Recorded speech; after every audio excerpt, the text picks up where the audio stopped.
Let's go on a trip together to a totally alternative universe. You never hear what's happening there unless you tune into right-wing talk radio. But you need to know what they are saying because the most popular, most powerful talkers in the country have trained their sights on Joe Biden. What you are about to hear them say is mind-boggling. Look, whether you like Biden or not, this stuff is offensive and otherworldly.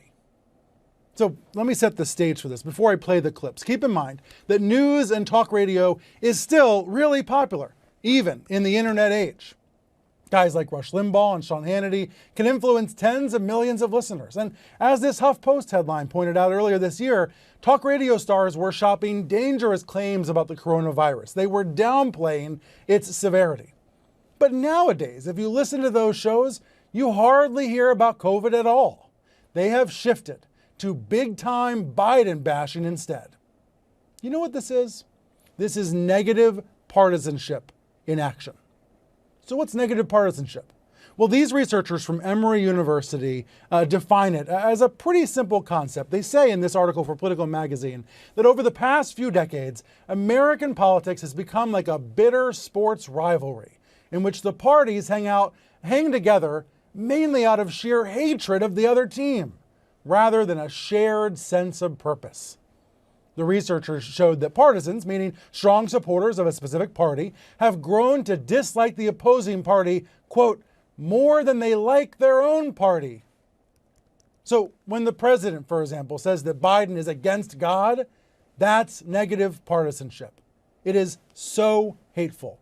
But I want to be clear, there's a lot of negative partisanship that happens on the left as well.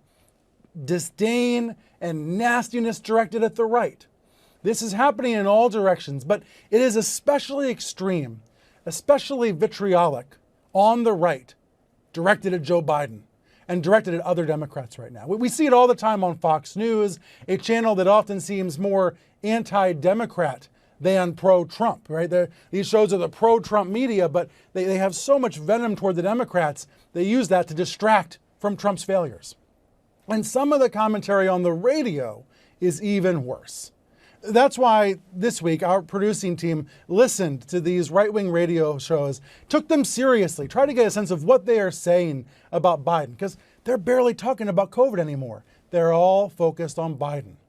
This stuff is outrageous, but it does impact the campaign. So listen.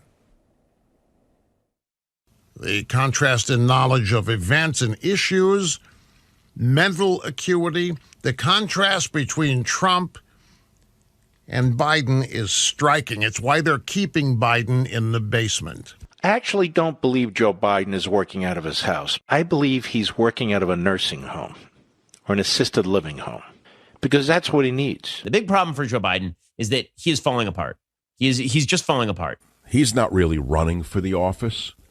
It's the communists that he picks as his number two who will be running America within 3 months after he is sent to the long rest he has worked for all of his life. You know, a blanket over his hips, around-the-clock sweets, around-the-clock care. The man needs the care right now. I pity the man. My physical as well as my mental.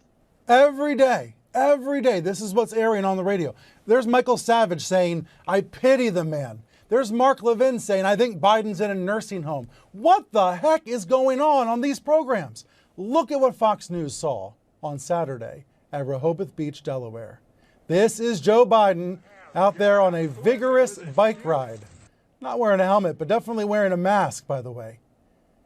Fox's narrative and talk radio's narrative for months has been that Joe Biden is falling apart. You just heard Ben Shapiro say it, falling apart. And there he is riding a bike, out for a bike ride, and Fox, of all networks, is the one that showed it happen.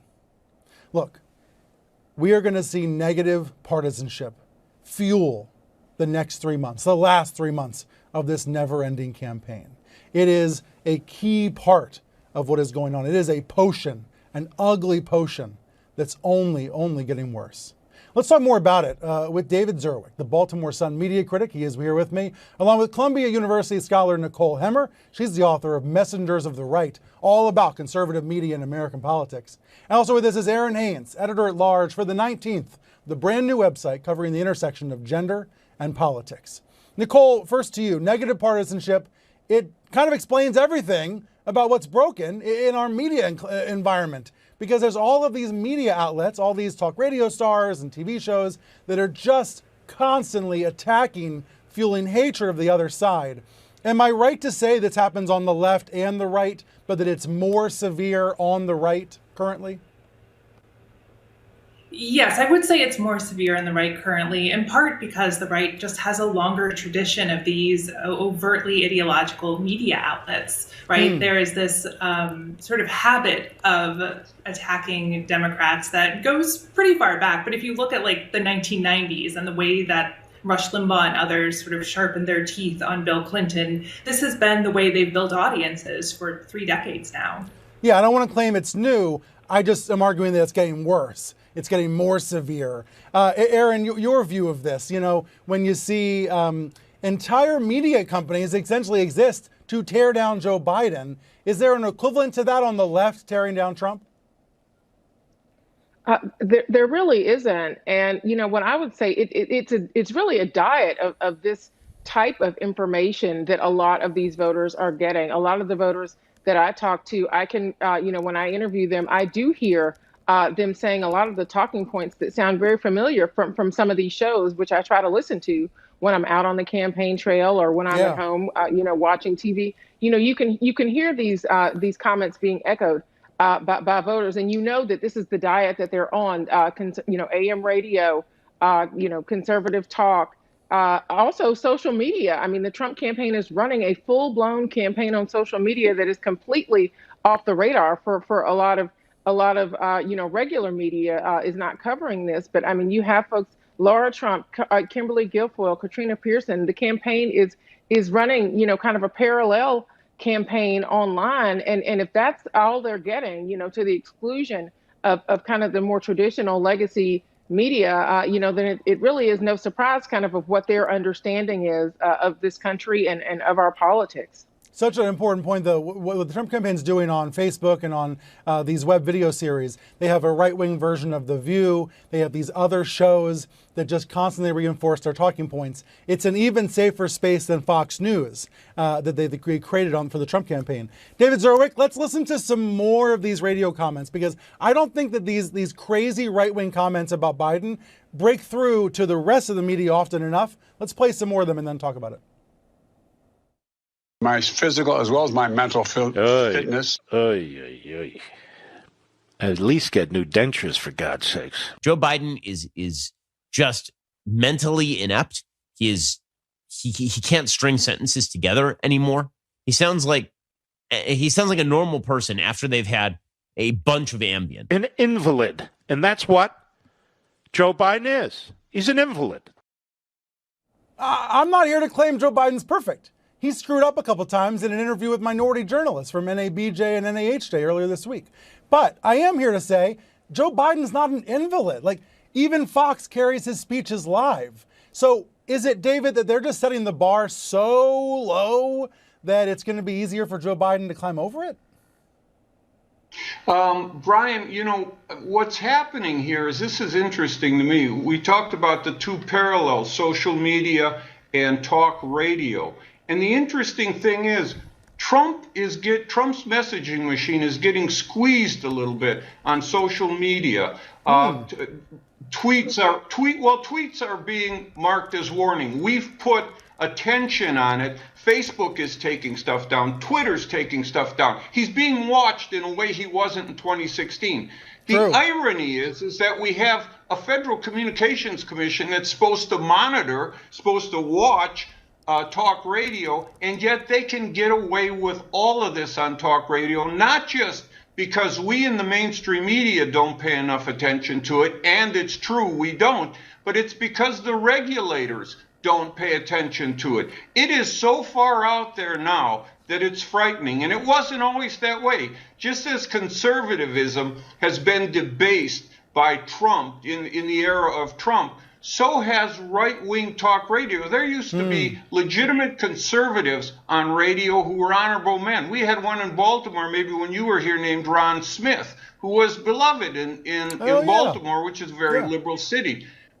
And he had an audience of 120,000 men, but he was a man of honor. He lost 40% of his audience when he won against the Iraq War in 2003. We don't have that anymore since Trump.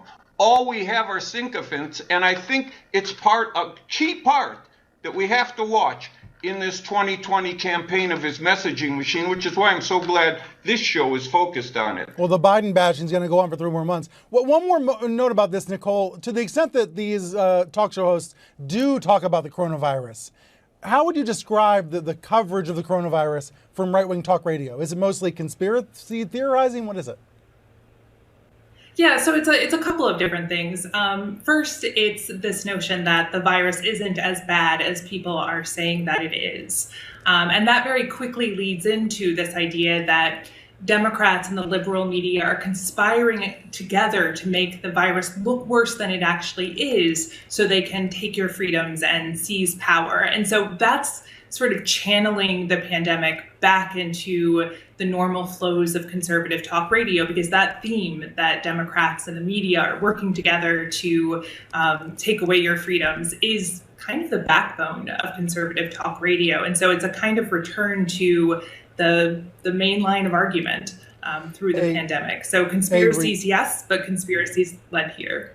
A reality check about the alternative reality from everybody. Thank you.